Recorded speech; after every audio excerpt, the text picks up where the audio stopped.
வேலூர்லேயே பிறந்து வளர்ந்து அங்கிருந்து இங்கே சென்னைக்கு வந்தேன். நீங்கள் சொல்கிற மாதிரி எல்லாம் பார்த்தாக்கா வேலூர் ஏதோ வாழவே முடியாத ஒரு ஊர் மாதிரியும் சுட்டெரிக்கிற மாதிரியும் இருக்குது. நான் அங்கிருந்து தான் வந்தேன். நான் என்ன போயிருக்கேன் அதை பாருங்க. அதுதான் நீங்களாம் அங்கே மக்கள் வாழத்தானே செய்கிறாங்க. இங்கேருந்து போயிட்டு எங்களால் இருக்க முடியலன்னு தான் சொன்னேன் தவிர அங்கே இருக்கவே முடியாதுன்னு சொல்லலை. நான் தான் வேஸ்ட்டாக போயிட்டேன். என்னால் அது தாங்க முடியல. ரொம்ப கஷ்டம். உண்மையாகவே சொல்கிறேன், உண்மையில் ரொம்ப கஷ்டம். இல்லை சார், நீங்கள் சொன்னீங்க ரொம்ப சிம்பிளாக எனக்கு கேரவன் கூட தரலன்ட்டு. இப்போ வர நடிகர் எல்லாருமே கேரவன் இல்லாமல் ஷூட்டிங்கே போகிறது கிடையாது. நீங்கள் இது மாதிரி ஒரு புதுசாக ஒரு ரூட் எடுத்து போயிட்டீங்கன்னா புதுசாக ஒரு ஹீரோஸ்லாம் பெரிய கஷ்டமாயிடாதா? எல்லாமே இது ரொம்ப கஷ்டம். ஆக்சுவலாக என்னென்னா, நான் கேட்டு அவங்க தரலன்னு சொல்ல, நான் கேட்கவே இல்லை.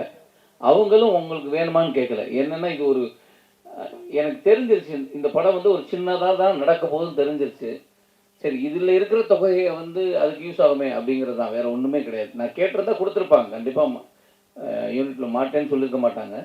நான் கேட்கல. ஏன்னா அவங்க தெரியுது இல்லை, அவங்க படம் எப்படி எடுக்கிறாங்கன்னு ரொம்ப கிளியராக தெரியுது. சரி, அதையே நம்ம போய் ப்ரெஷர் கொடுப்பானே அப்படிங்கிறதுனால தான் அது கேட்கல.